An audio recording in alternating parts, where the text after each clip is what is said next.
Hi, I'm Andrew, and this is Blaster Breakdown. Today I'll be showing you the latest blaster from my3dbase in Germany, the NG-4 Amarok. This is a magazine-fed flywheel blaster. As you can see, quite a narrow profile. It's got bespoke micro-sized flywheels, and I've installed Merlin motors from Flywheel the World. Now I've been using, or my son's been using, the NG-2 Goblin for some while. This is also a magazine-fed flywheel blaster with a few differences: larger size flywheels, rev trigger. The Amarok isn't exactly a successor to the Goblin. It has some similarities, it has some differences. I'll talk through those when we have a look inside. Okay, so here's what we've got out of the box. This is the blaster itself. Little NG-4 my3d nameplate there. That's removable, so you can have magnetic holster attachments if you need. So single trigger action, pulling the trigger revs the motors, and then the rest of the action pushes the dart forward. A mag release here, that wasn't on the Goblin. Battery goes in the back there. I'm going to use this 500 milliamp hour 3S. As you can see, heaps of space. In fact, it even fits this 1000 milliamp hour in with no problems. So heaps of room there. The slide comes off with this little latch. So what that does is moves that little locking piece there. So the slide, I've got a sight there and some Picatinny rail. So here's where the flywheels will go. Screws to mount the motors. You can see the mag well there. So this is for talons. I actually had this 6-start mini mag printed as well. So that's nice and loose there. Like the Goblin, the trigger pull is really smooth, so that's good. As your talon mags. So again, that's goes in easy, comes out easy. That'll gravity drop, no problem. And reassembling slides back, and that's locked into place. For comparison, the Amarok is a little shorter than the Goblin. Doesn't need that much space at the back. It's a bit thicker throughout, though the flywheel cage section is narrower because of the smaller size flywheels. Of course, the other difference is the Goblin has a separate rev trigger and no mag release. And of course, with the battery being stored in the grip rather than up here, you can see the grip is quite a bit thicker on the Amarok. Okay, so that's the blaster as it comes from my3dbase over in Germany. And so I got the package with no wiring, no switches, no motors, which I'll be putting in all by myself. And the motors I'm using, of course, are Merlins. So these are the new motors made by Flywheel the World. Very high torque, very high RPM motors designed specifically for micro-flywheel applications. Obviously the Flywheel the World wheels in particular, but similar size to these ones. So the extra RPM should be good with this size wheels. Okay, so I'll take this apart now, install the flywheels and the motors up the front here, work out where the wiring goes through the inside. The switch, I think it'll be somewhere at the back here. I'm sure there's a place that will make itself apparent when this thing is open. Wire it up, stick an XT30, because I'm using this one with an XT30 connection in the grip, and this one should be ready to go. I don't think that'll take too long at all.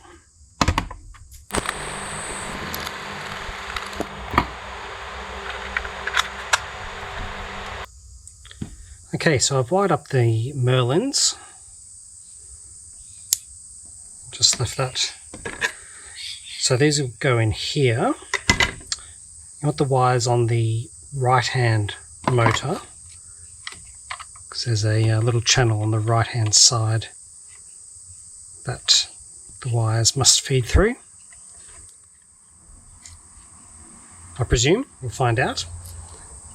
So next thing is to fix the motors into the cage itself.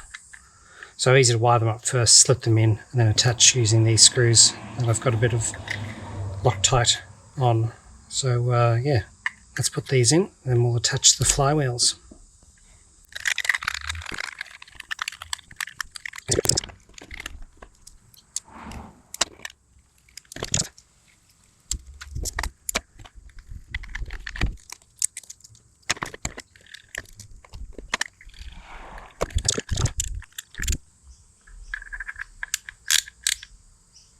Not too tight, just firm.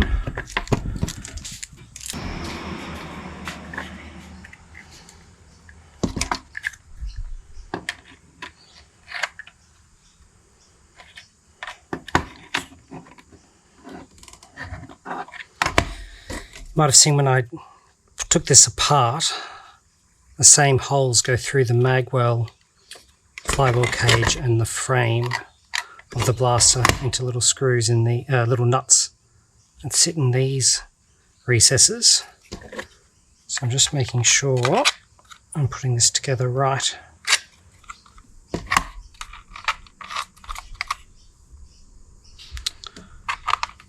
So if these go over the top, right, so I'll cut these so I can thread them through longer than I need to initially, of course. And I'll attach the flywheels here, and then I think we can put that part together.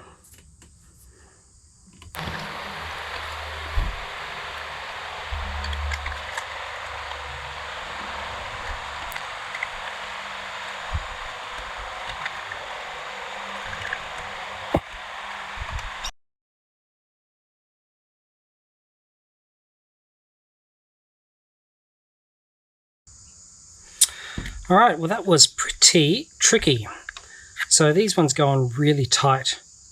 I had trouble getting them on at all. As you can see, I ended up having them face down and press the motors into them. That was difficult because it's hard to sort of get leverage. And so I just sort of worked my thumb in as best I could. Really didn't want to snap this plastic. Long time to get a replacement from Germany. Well, probably not a long time, but expensive to do. And then, so that sort of got them on the shaft to start with. Pressing them down was really tricky. And what I ended up doing, you could use maybe a nut. I used a little stack of washers that were no bigger than that diameter. And then again, just press down until they're on the right depth. And then one of them went too far and had to lever it back a little bit. But I'm happy with how they're sitting now. So I'll use these little screws that help to squeeze on tight. Then I can begin reassembling.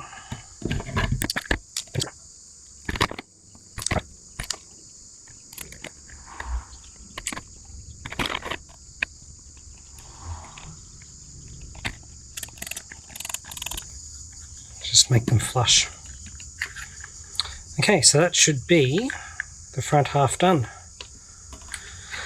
Motors are held in place with motor screws, flywheels are held in place with friction, and these tightening screws. I'm all wired up. 95% sure I've got my positive and negative in the right place, but we'll find out later on. Magwell sits like so, and that'll go like so. So I guess it's time to have a look inside and work out how to put this switch in place, which, because this is one piece, must mean getting to it through here. Oh look, some Phillips screws.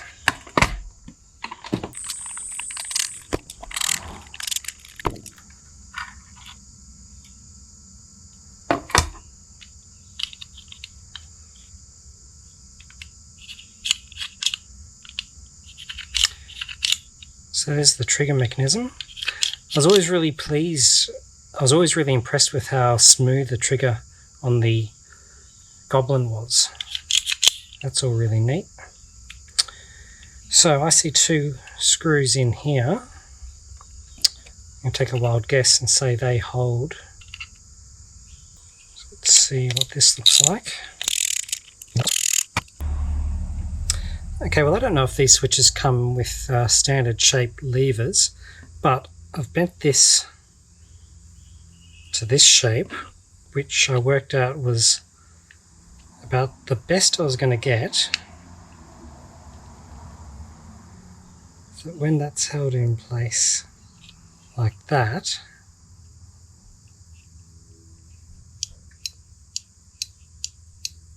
the switch will be activated pretty, not exactly, but close to when I start pulling the trigger.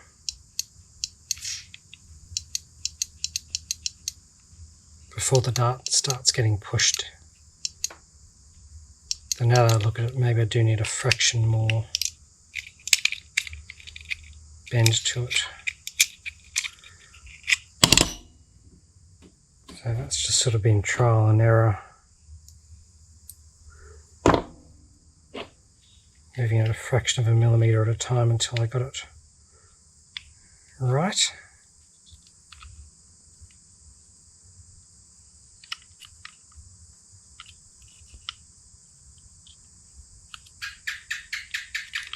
No, that's not in line.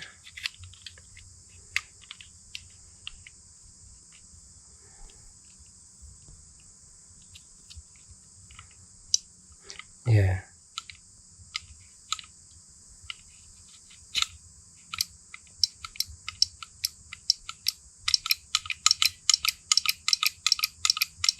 Yep, I think that's what I want. Alright, so where do these wires go? That's a question. Don't lose that spring.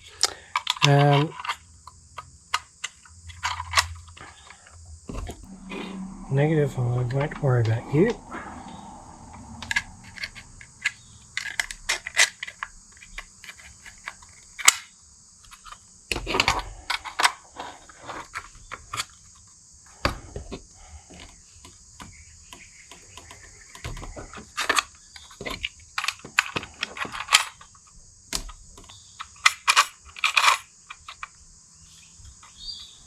Alright, so one there.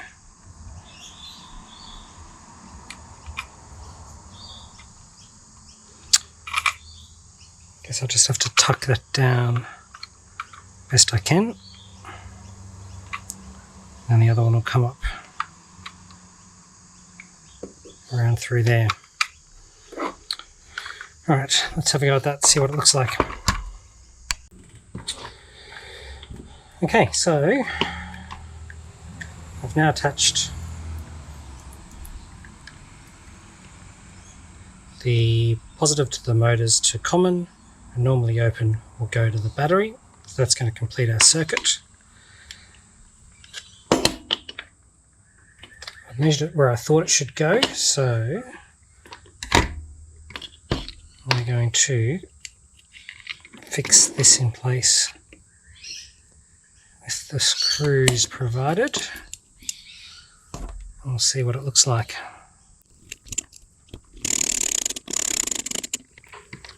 Again, not over tightening, just tight enough.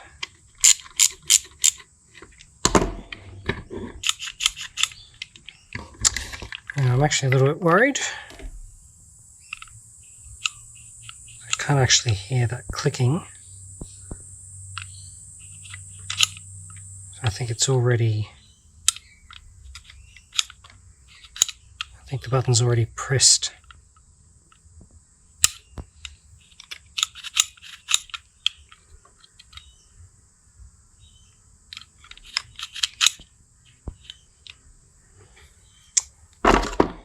Can I do a sneaky and bend it slightly?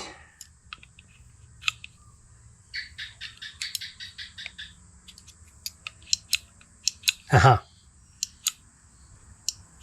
There you go.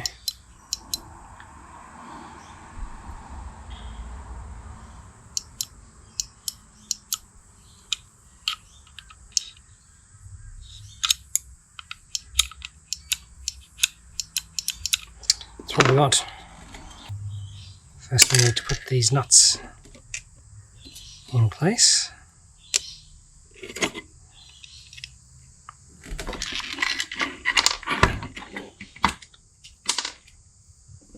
So let's do that.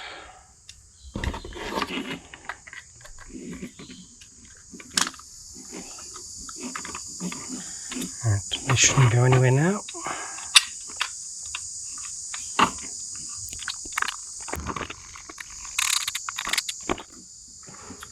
Alright, feels pretty solid. Now,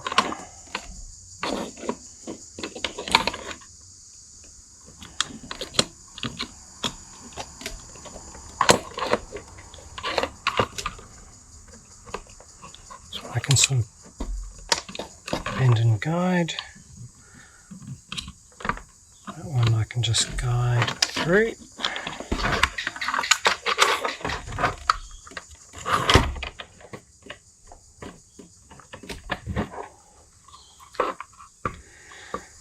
Now the only loose end, so to speak, is this positive lead coming from the motors.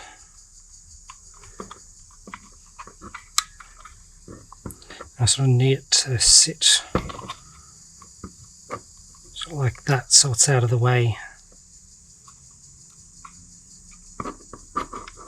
Maybe that'll be enough to hold it just like so. Got the negative lead, if that's relatively tight, it might be alright. If need be, maybe I can put a dab of hot glue.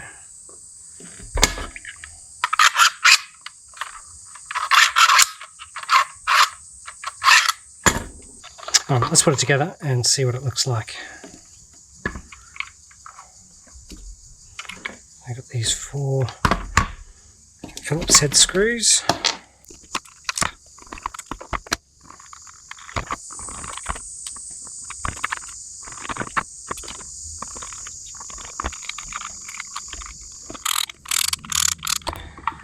Alright, so then we've just got to attach the battery and we'll see how it goes.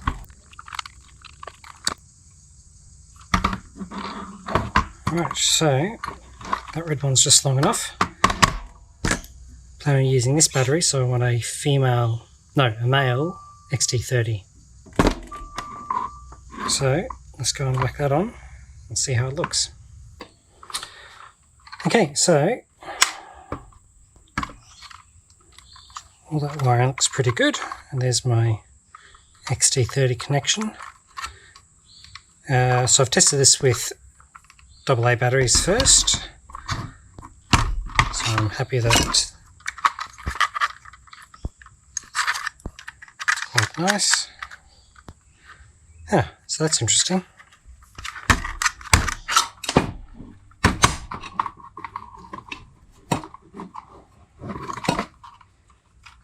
So I want to keep that.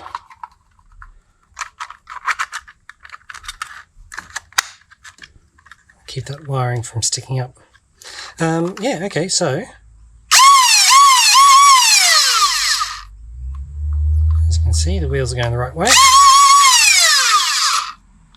It's pretty nice.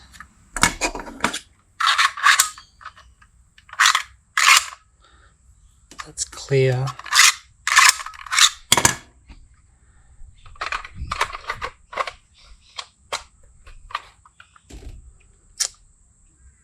still looks nice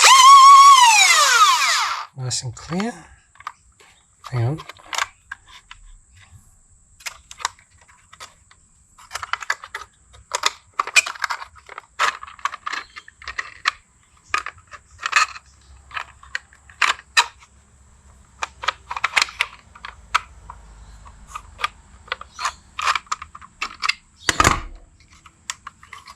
Okay, so it's just the cable management that might be a bit tricky.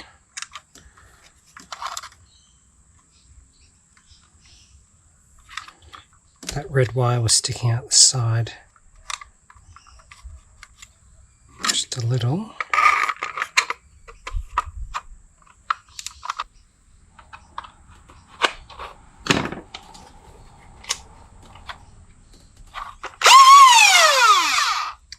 Pretty good. Let's get some darts. Alright, so let's try some Gen 3s, some Pro darts, some cut down Adventure Force waffles.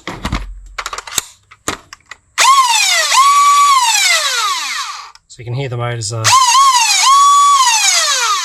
It's a real hair trigger, that's nice.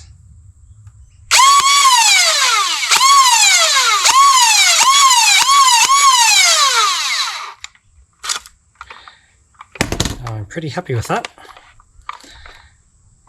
Okay, here we are testing out the NG-4 Amarok.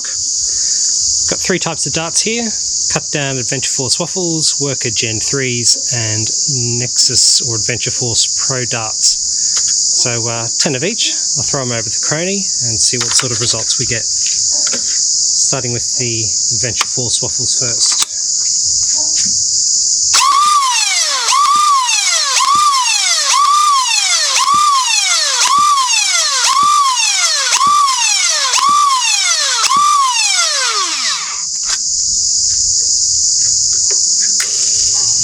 Next up with the Worker Gen 3s.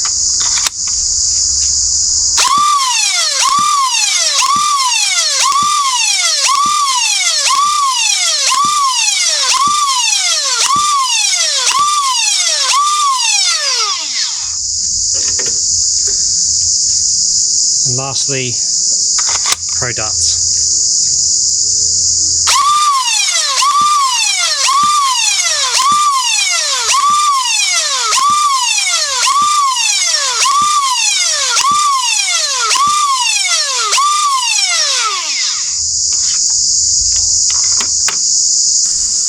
Okay, so here we are, 50 feet from our target. Again, I've got 10 of Adventure Force waffles cut down, Worker Gen 3s and Pro darts. Let's see how we go at the target.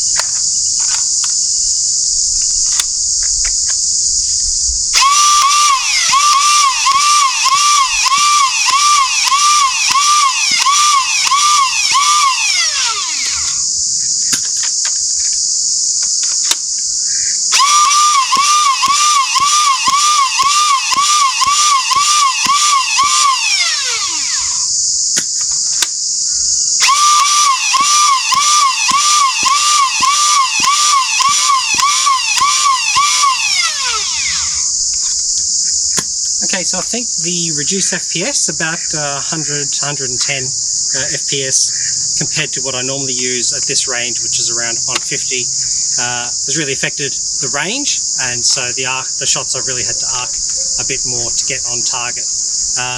When they did, they were pretty straight. The Gen 3s and the Pro darts are more accurate than the waffles, probably as expected. But for close quarters, yeah, I think this will be a good option. So there you have it. That's the NG-4 Amarok, a micro-flywheel sidearm, magazine fed, made by my3dbase in Germany. Please leave any questions or comments below, and don't forget to like and subscribe. Thanks for watching. We'll see you next time.